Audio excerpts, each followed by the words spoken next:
He kōna ipurangi tēnei nā te reo irirangi o Aotearoa.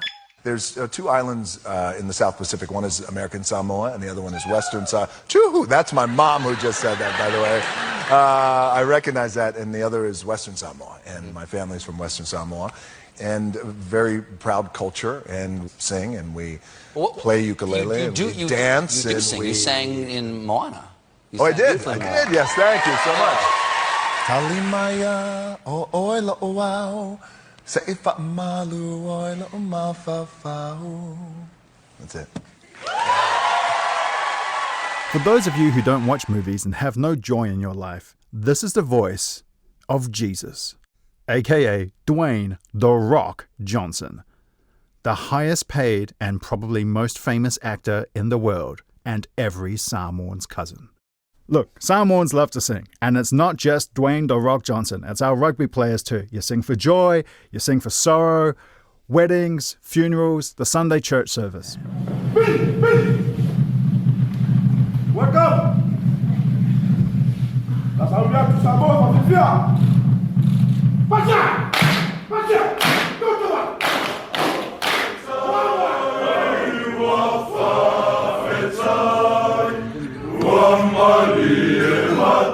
It's almost like dad tears. You know, you never want to see your dad cry. It's when the illusion of power of someone you consider to be powerful, someone who can make a difference, is sort of stripped away. And it's one thing to read numbers, but it's another thing to sit in front of a man who tells you that he's almost powerless to change anything. We're in Fiji. We've come to see the final round of a 3-week tournament run by World Rugby, the Pacific Nations Cup, with teams from Tonga, Fiji, Samoa and the Australian A side. After spending the morning watching Manu Samoa train, we've just spoken with their coach, and James has got pretty emotional. I don't particularly enjoy crying in front of people I'm interviewing. It always makes it awkward. But I generally was just moved to tears. Because you just go, well, if it's 2022 and that's as good as a country like Samoa can expect, what are we doing? How can we talk about so much progress being made if that's where the national team is at?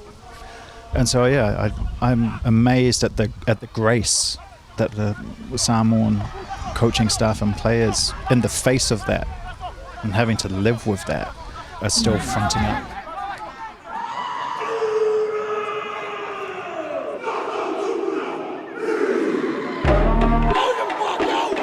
This is Fair Game, Pacific Rugby against the world. It's a story about rugby. Wide to Lamu, he's got the bounce, he's handing it off his opposite. But it's also a story about money and power. Oh, it's not a fair game now, because certainly the island nations haven't got enough money. Sometimes they have to choose between representing their country or not being paid. History and race. I could never be told to piss off back to the islands, you coconut. Is it a fair game? I'm James Nokise. And I'm John Daniel. So we're looking at Samoa in this episode. It's about connections and belonging. One of the reasons I was feeling my feelings in Fiji is that just before we went there, I sat down with a guy who played in one of the last World Cup games where Manu Samoa truly looked like giant killers.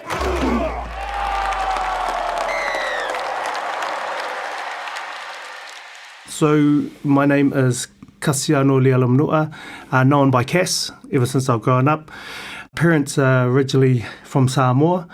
Father is from Ngātarawai and Savaii, and my mother was from Matautu and Apia. So I'm born and bred here in Wellington, New Zealand, and that's me. Cass and I played club rugby together for Marison Pats in Wellington.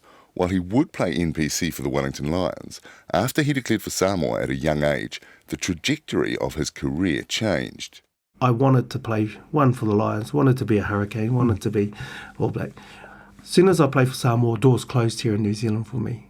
I can remember coming through the age grade teams here in Wellington, captain the many sides.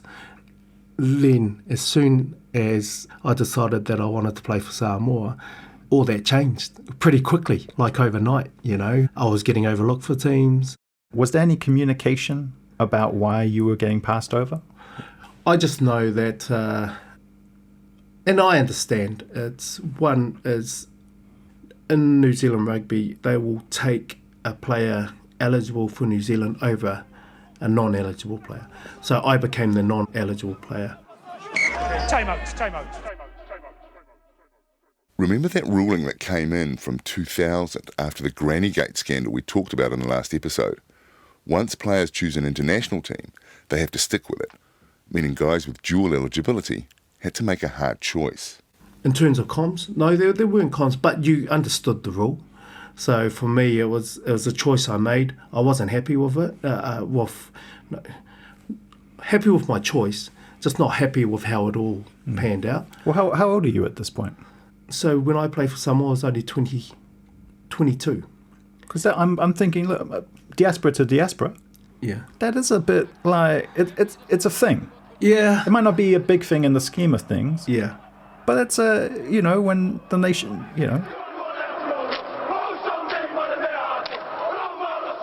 So while he has played some international games for Samoa, in 2003, Cass basically goes from club rugby and NPC to the World Cup without going through a Super 12 career, as a player of his calibre arguably should have.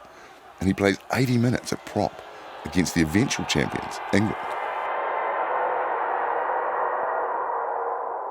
In 2003, I remember, because this is before social media, before we've got all of these Zooms and WhatsApp and all of that. I remember half-time, Samoa versus England, 2003 World Cup, and I'm on the landline trying to call my dad and the fan in the island. I don't even know if the game's being broadcast in the islands. I'm like, are you watching? Are you watching? Yeah. Away with Pasavanu. This is Satiti, the number 8, to score the try. What an opening by Samoa. Absolutely out of the top drawer. Brilliant. Samoa are 10-0 up inside the first 10 minutes. Going into that England game, we went into that with a lot of confidence, I think. I think the coaching group we had at the time were pretty innovative in terms of how they saw they could get the best out of us, and also playing a style of rugby that we are renowned of playing, as Island Rugby is throwing the ball around. Starting the Samoan 22, it went across the park, 4 or 5 times, forwards and backs handling with great skill. England defence truly stretched.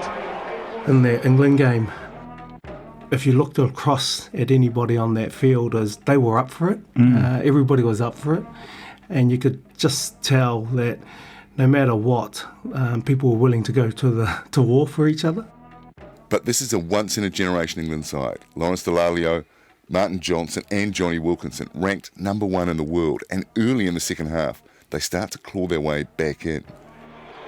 Out of the blue, out of nothing really. Paulshaw made the break, it's a 2-1 here.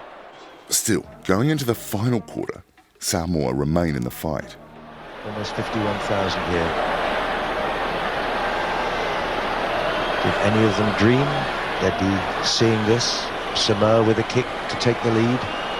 18.5 minutes from time. The difference between, I guess, a Pacific Island team or a Māori team, whatever, the link with culture has a big thing to it, I think, for us. Being able to bring each other together culturally has a big influence on how players perform, I think. I think it's digging a little bit deeper than just being a rugby player, going out there and training. Everybody can train, but there's that special bond that you have. This is over. This for a 2-point lead. How cool can you get? How cool can you get? Samoa 22, England 20. Being born and bred in New Zealand, you're brought up around New Zealand culture. Obviously, my parents are Samoan, so we had a lot of Samoan influence growing up. But I guess making the Samoan team, the first time I was able to go back to Samoa was actually making that team. So it opened my eyes to, I guess, a different sense of belonging for me. Well, this is turning into something of a nightmare for England. Being a Samoan, a New Zealand-born Samoan, was you think you know until you actually experience what that really means, and you understand what your parents have gone through to get you to where you need to get to. So, well, just contemplate the build-up, the preparations, the months of work, every possible assistance England have had. I guess for me it was just understanding my culture a lot more and having that belonging, or having that feeling that you found your feet somewhere, you found your belonging somewhere.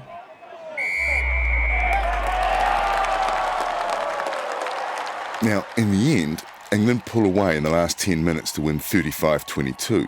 But once again, Samoa have proven themselves on rugby's biggest stage. It's been undoubtedly one of the great contests for one of the unseeded nations ever in the history of the game since '87. We know their victory over Wales was pretty dramatic in '99, but Wales were not the fancied team that England here are today. I guess the hardest thing for me, or anybody involved, was we didn't seem to kick on after that. You've got such talent on the field, but bringing that together as a team was hard work.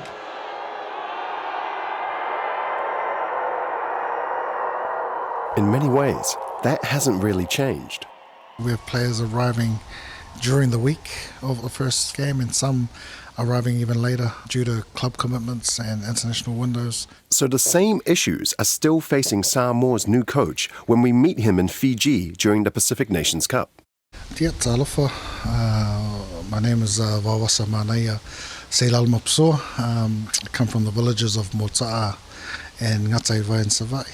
Salala Mapasua, or Lala, has been in the job since 2020. So getting this team together in the same room is a logistical nightmare.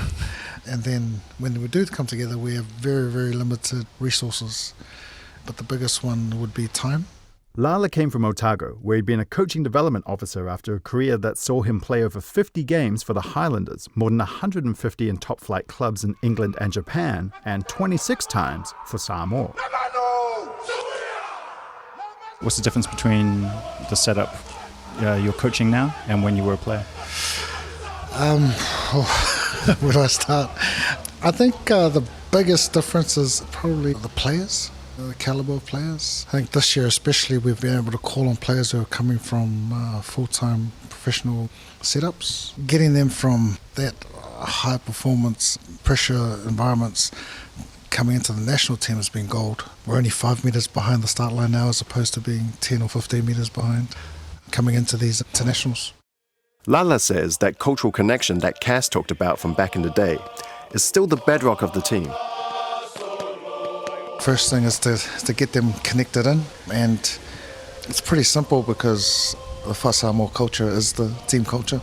So on the way to training, it's one of the boys getting up, singing Samoan songs, doing their pati and their po, smiling, having a laugh, and just enjoying being unapologetically Samoan. And I think that's something we try and do early on, and then looking after the rugby side of things is a lot easier once they understand their purpose and how they're connected. We always make sure the boys find out they have relatives in the team upon arrival. They find out their grandparents or neighbours, or they're from the same village. So that's really a strong mechanism of getting the boys connected. Yeah, like I said, well, after that, once they are connected in, they feel comfortable being themselves, then yeah, we go from there. It's funny. As soon as you hear those late 1980s hip-hop beats, it's like that's when you're with the Samoan players. Correct. The only people still rocking Bobby Brown in 2022. This is the only team that does a gym session to slow jams.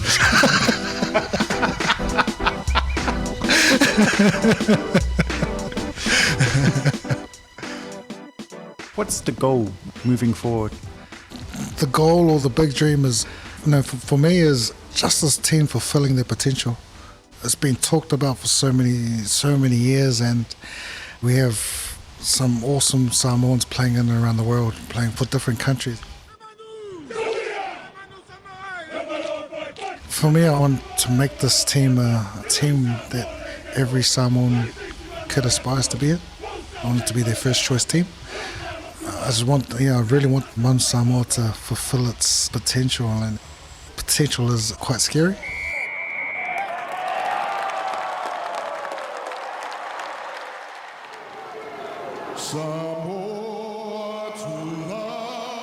When you see Samoans playing in other teams, I don't just mean like Australia or all that, but like, England, Ireland now. As the Samoan coach, you're like, hey man, we're here, or is it more like, hey, there's us? It's definitely the latter. And I've had some conversations with a few boys just in the last 2 years around choosing Samoa, and some of them have, they want to put their name in with the All Blacks, with the Wallabies, with Japan. And to me, that's awesome. And that's something that needs to be celebrated. And I kind of remind them that I support them 100%. And that regardless of what jersey you put on, you're Samoan. So if you're playing for Ireland, it's not the Irish guy, it's that's the Samoan guy that plays for Ireland. Bundy, congratulations on your debut for Ireland. It was good. All the glory goes to God. So regardless of what jersey they put on, they're always representing Samoa. And that should be celebrated. And hence why I go back to trying to create with this team now is I want those boys to look in and think, oh, that looks like a pretty cool place to be. That's where I want to be.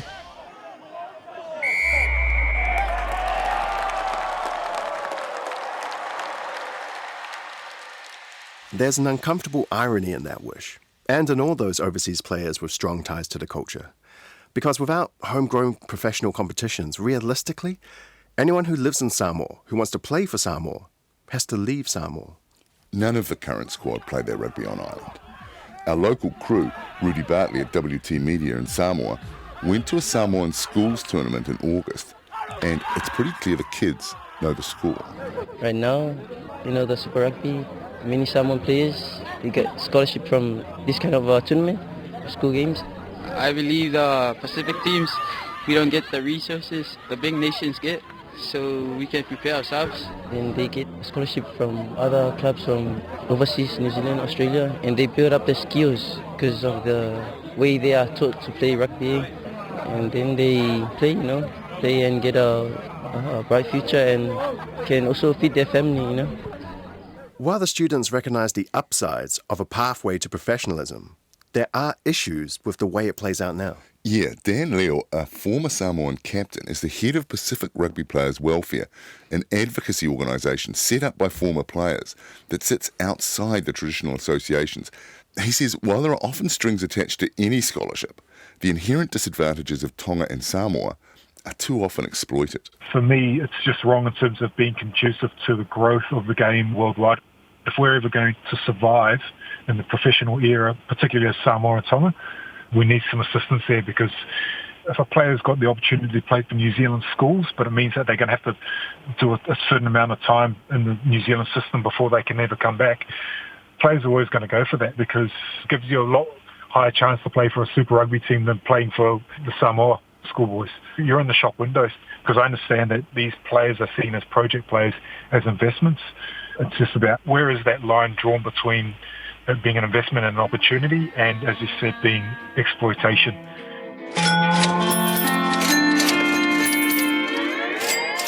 Dan says some form of transfer payment could go back to the union where the players have been developed, driving reinvestment on island. We don't want to be nations that are constantly more and more reliant over the last 2 decades on players that are New Zealand born.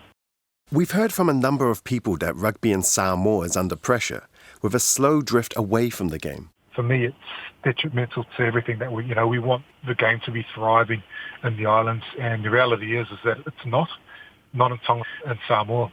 So we've got a lot of work on our hands, and for me, it starts with the team, Moana Pacifica being in touching distance for those kids, to actually be able to inspire high school, primary school students in the islands, because if they're not, it's effectively another New Zealand team with players with Pacific Island surnames. We'll hear from Dan again in the final episode. He's a fierce advocate for Pacific Rugby and made a remarkable documentary called Oceans Apart about his own journey trying to get to the heart of the issues. But look, there is some good news here. For the 2023 season, Moana Pacifica have a new signing. A 23-year-old loose forward who has played for Samoa in both sevens and at under-20 level, but effectively signed from Samoan Club Rugby, having grown up on island. Yeah, he got signed up through the Pacific Combine, a World Rugby Run initiative that pulls together the best young players in the Pacific to give them a taste of the professional game and help place guys with professional teams. The Combine is run out of Fiji, and look, credit to World Rugby, it's a good idea and getting results. There are other young players who are now part of the wider training squad. Moana Pacifica staff went and watched and were impressed by what they saw. So this is part of the solution. Yeah, and remember, Moana Pacifica will also be playing against Queensland Reds in Apia in the 2023 season, but their home ground will remain Mount Smart in Auckland. And you'll remember from episode 1, there are good reasons for that. But it's a reminder that professional rugby, as a rule, is a game played somewhere other than Samoa. Yeah, in 2015, Samoa finally hosted the All Blacks at Apia Park. Many great players of Samoan heritage have played for the All Blacks over the years, and today, for the very first time, the world's most famous rugby side comes to Apia in a celebration for two nations where rugby is an obsession. Brian Williams, Michael Jones, Tana Umanga, Mills Muliaina, the late Jerry Collins, Joe Stanley... The All Blacks ran out winners by 25-16 in the Samoan National Stadium. And it was worthy, very worthy of the occasion. May we have many more. But that was in 2015. And it's not just that the All Blacks haven't been back. Pretty much no one has. Since then, there have been just 4 home games in Samoa. Georgia, Tonga, Fiji, and Wales have been the only visitors, even allowing for 2 years of COVID. That's fewer than one a year. You know, when we spoke with Bill Beaumont about this, he made the point that from a player safety point of view, the relative lack of medical infrastructure to treat what he described as catastrophic injury. Catastrophic like a broken neck or head trauma. Yeah, that's an issue for some touring teams, according to World Rugby. Now, he mentioned that Wales had organised a direct link with New Zealand, just in case, but it is a 3-hour flight. So, once again, we are told the Pacific's lack of resources are holding us back. It's worth remembering that at the time of the All Blacks game, the Samoan Union said they were going to take a financial loss as hosts. In the end, they posted a modest profit a few months later thanks to some late arriving sponsorship money. But again, the way the system works now disadvantages the smaller teams, particularly the Pacific Islands. Well, John, I'm shocked to hear that. Yeah, so traditionally the team that hosts pays for the travel of the visitors but keeps the gate and the broadcasting fees, the sponsorship packages. Or the revenue generated by the game. Yeah, the theory goes that this works because it cuts both ways. But in practice, it doesn't work, because virtually no teams go to the Pacific Islands, and even if they do, you're not getting the same gate at Apia Park as you are at, say, Twickenham or Eden. You're barely breaking even once you've paid for the opposition to travel to Samoa. And look, the finances of Samoan rugby have been precarious over the years, to say the least. And again, as with Tonga, frankly, a bit murky at times. In 2014, Dan Leo threatened strike action if issues around financial transparency at the heart of the union weren't addressed. And he was sacked from the captaincy for his troubles. The Samoan Union announced they were bankrupt in 2017. But that was contradicted by World Rugby, who pointed out that they were underwriting the tour that Samoa was on at the time. Hold on. Can we just focus on the apparent impossibility of Pacific nations making any money on their own? Is there anything that can be done about this? Well, Sir Tuifa Assassina Brian Williams, the former Samoa coach and current patron of Moana Pacifica, has an idea. One thing I'd love to see is gate sharing. You know, when our players go and entertain, 60 or 80,000 people at Millennium Stadium or Twickenham or Lansdowne Road, that you receive a gate share. And I've got to say that has happened in the past. I remember way back in the 1990s, I managed to negotiate with one of my good friends in the UK, and we played Ireland at Lansdowne Road in 1996, I think it was, and negotiated a gate share, which virtually paid for our tour. Couldn't get to him, and Bishop can now go clear. Stephen Bishop is going to get his second score, and Samoa have taken a dramatic lead as we come up to half-time. So it just requires a bit of lateral thinking and being fair. You know, you're entertaining all those people.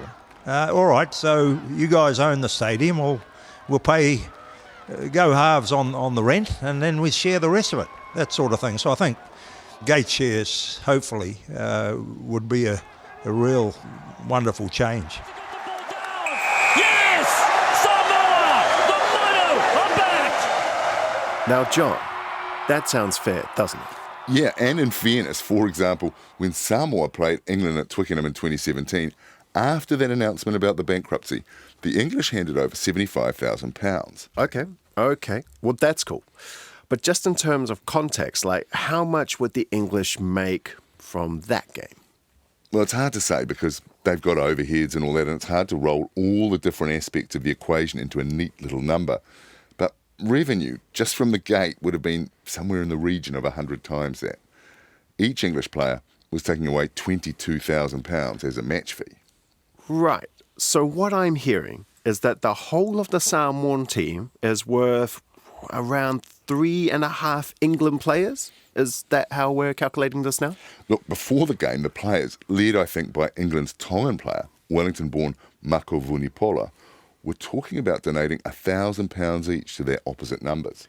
Yeah, somehow I get the feeling this didn't happen. Well, in the end, a spokesperson for the England team said that this was obviously, quote, a complex situation between the Samoan Union and World Rugby, unquote.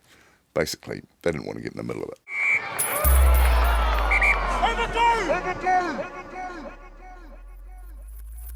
It's tough, but it's also all we've ever known. Whilst it's hard, it's guys paying their own fares to come to camp. We're operating on the players getting an allowance whilst they're in camp, and I wish I could give them more and provide more. Selala Mapasua says his aim is to break the cycle of brave efforts at World Cups, followed by 4 years in the wilderness. And he does see reason for hope. Bringing Moana Pacifica in this year has been massive. Having that connection to a professional team, that's our team. So now we have a real clear pathway for players, so they don't have to wait till they don't make the All Blacks or they don't make the Wallabies to then choose Mon Samoa. They can choose Mon Samoa now at 19, 20, knowing that they've got a professional contract where they can look after their families. They don't have to move overseas, and they can still play international rugby. I see Moana Pacifica as our team, you know. Yeah. Like, I relate to that as a PI boy here in New Zealand. I see that as our team. I get excited every time I watch them play, you know. Cass Lialamanua is not just any observer. For a start, Moana Pacifica is exactly the kind of team he would have been able to play for here in Super Rugby age 22 when he declared for Samoa. But then 3 years ago, Cass became the only accredited agent of Pacifica heritage in New Zealand, and now he plays a key role in guiding Pacifica talent. If somebody asked me when I was playing if I wanted to be an agent, I would have said no, only because of the experiences that I had as a player. But I think looking back at it, and thankfully my boss actually persevered in asking was, how else can we change that perception unless there's somebody in there, I guess, educating our people around how this space works.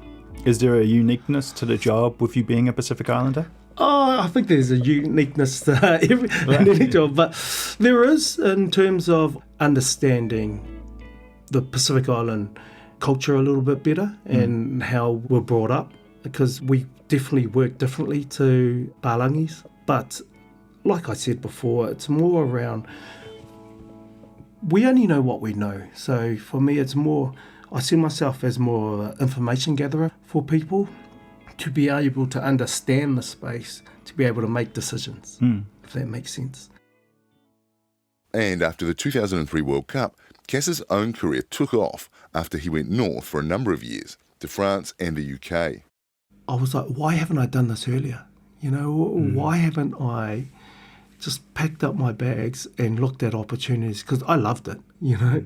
The French people were passionate. There's a little area in France, where we lived in the south of France, called the Basque people, and they are very similar to Pacific Island, like passionate, crazy, but very similar. So I really encourage, if you get an opportunity, there's a big world to see. If there's a chance to do it.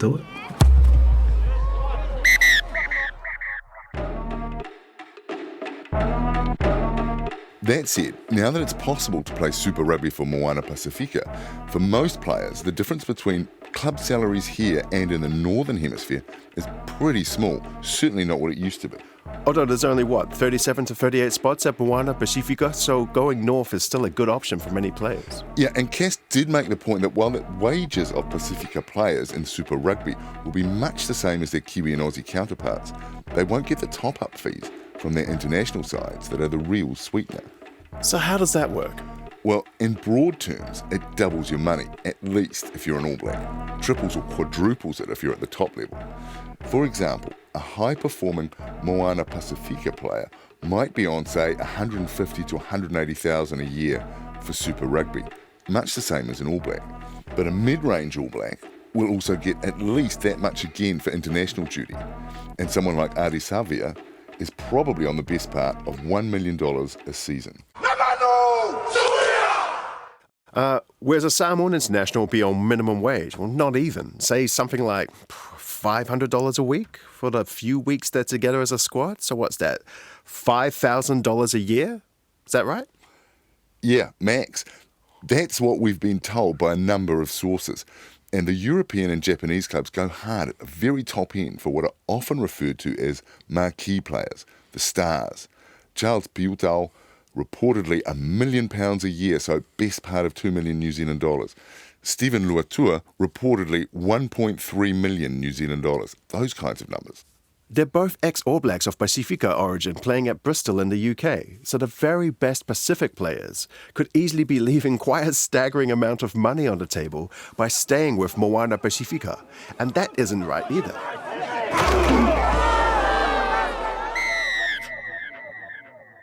Sometimes they have to choose between representing their country or not being paid. And for us, as we know as PI people, it's a paycheck for us isn't just for us. You know, we're feeding not only a family, but we could be supporting multiple people in that village, you know. And while rugby is a team sport, those top players can make a huge difference.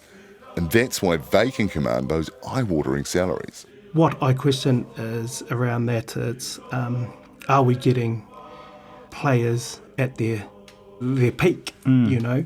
I would love to see these players being available for the PI Nations, the peak of their career, because I think we could be, any of these PI teams would be amazing with players being able to represent their country of heritage at the top of their game. Until recently, guys tended to declare themselves available for Samoa late in their careers to avoid being cut out of super contention. Lala Mapasua was 26, and he says the average was more like 28. But he says that's now starting to change. I think the youngest guy in our team's 23.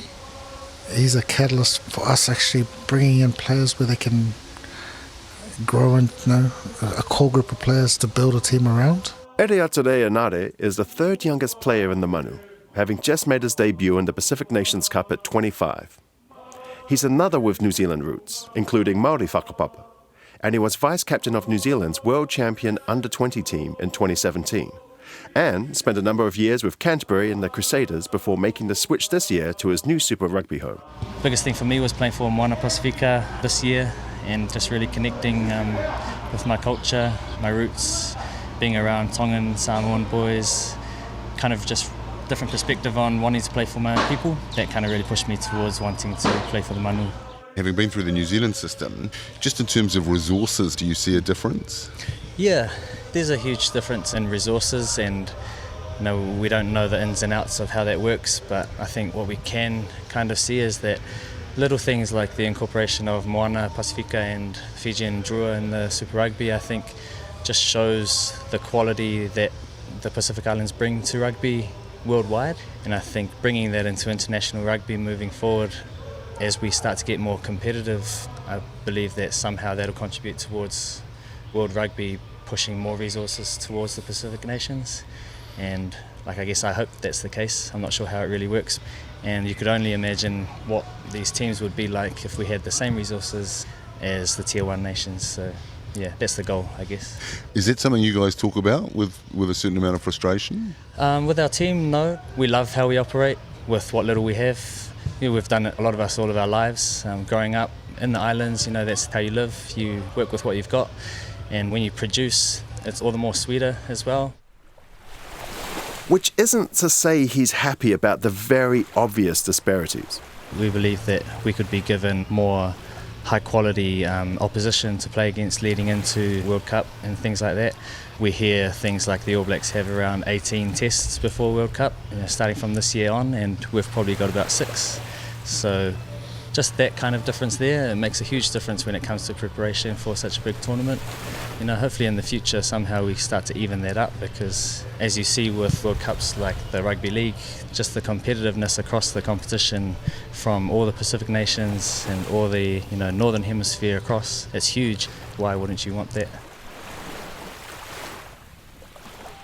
Milford again is in position, but they're also going to go back to Crichton. Crichton's got time to try and win it for Samoa, and Stephen Crichton is a history maker. Samoa into the final of the Rugby League World Cup. What a moment for Rugby League. What a moment for that nation. Look, call me biased, but even if they didn't win it, the fact that Samoa made it to the final of the Rugby League World Cup, upending all the expectations, that has to be good for a sport. Yeah, and Manu Samoa's coach, Lala Mapasua, he thinks the same way. To be a truly global competitive game, I think everyone needs to be on the same start line. And I don't know what that looks like, but I do know that it'll be a lot better product for it. At the end of the day, it's a game we love, but it's also a business, and I think if we can get this team and the other Pacific Island teams up into the same start line, I think it can become quite a scary place to be for everyone, and we've got to be brave.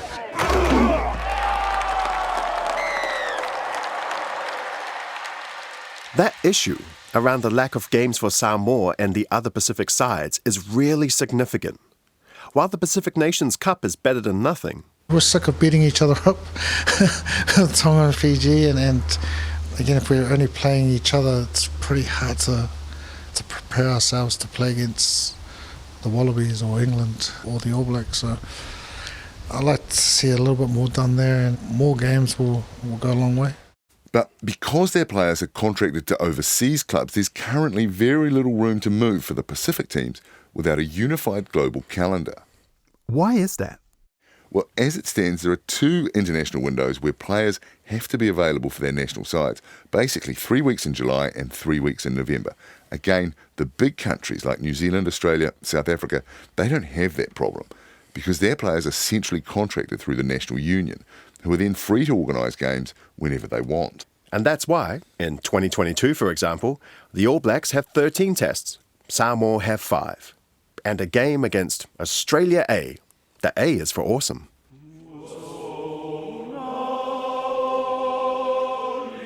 We look at how the All Blacks play, and we talk about it being in their DNA.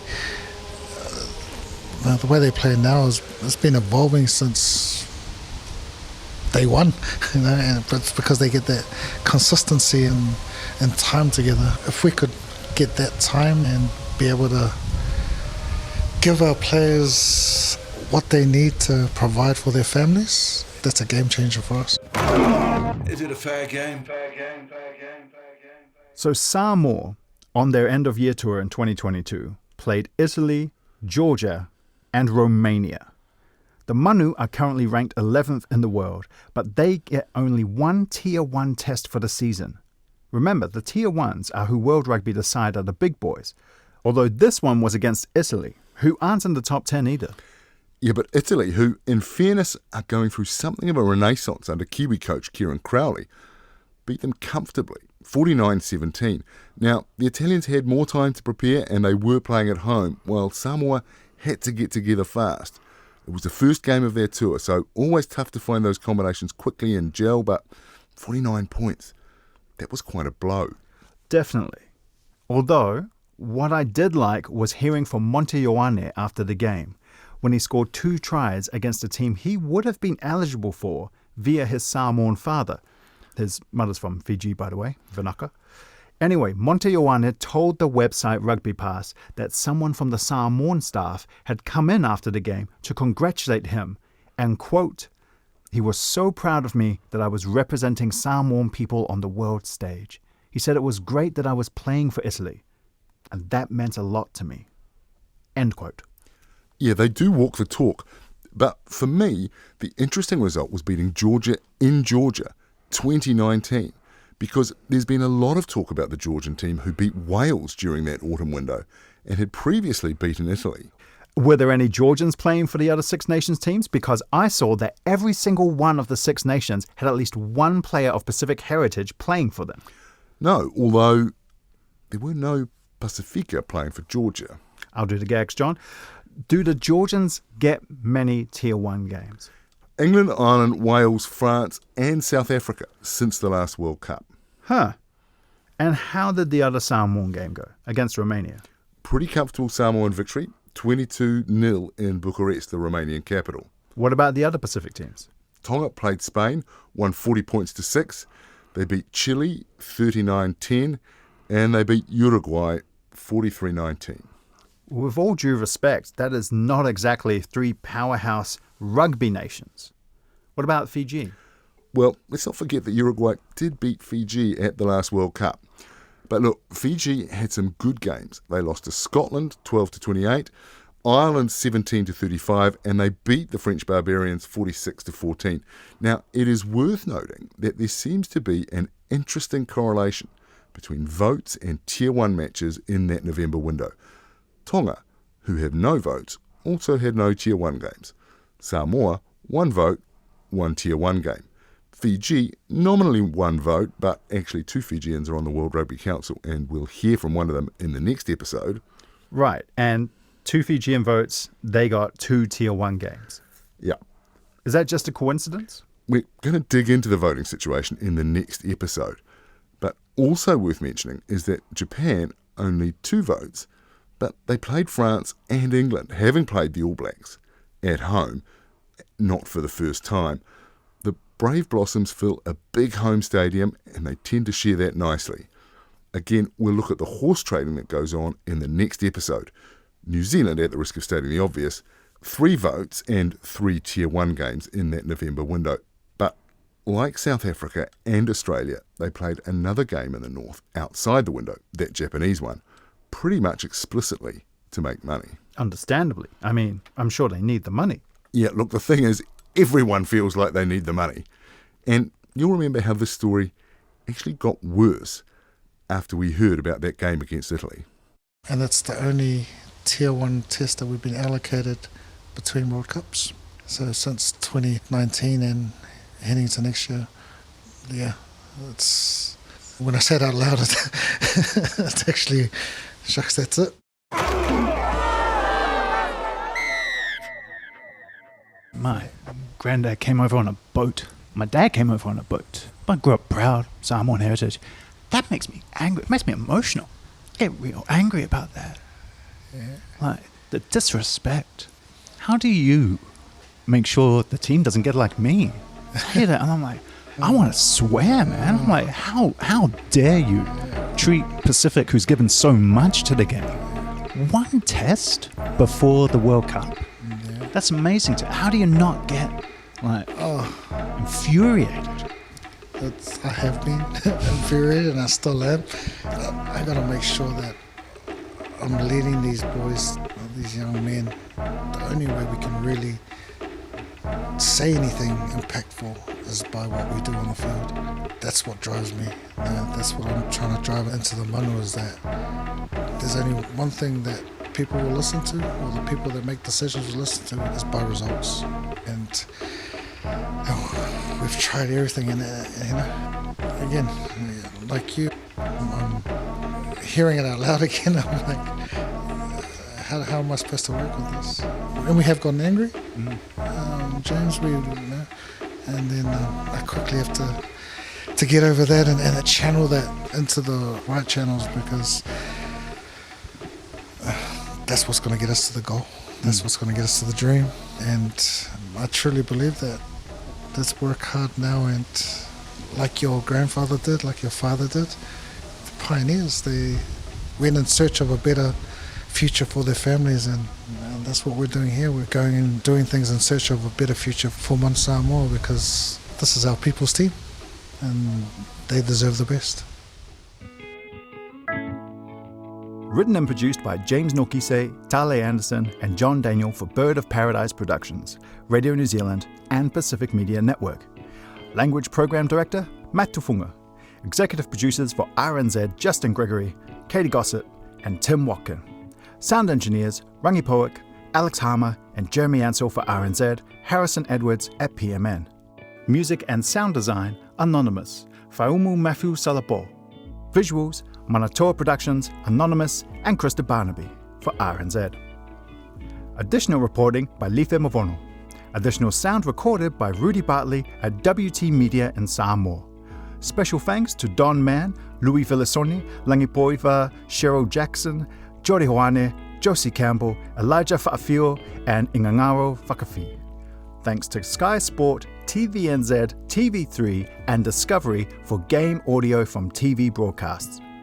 RNZ Commissioning, Jori Hoane, Tim Burnell. RNZ Acting Head of Content, Veronica Schmidt. RNZ Interim Chief Content Officer, Megan Whelan.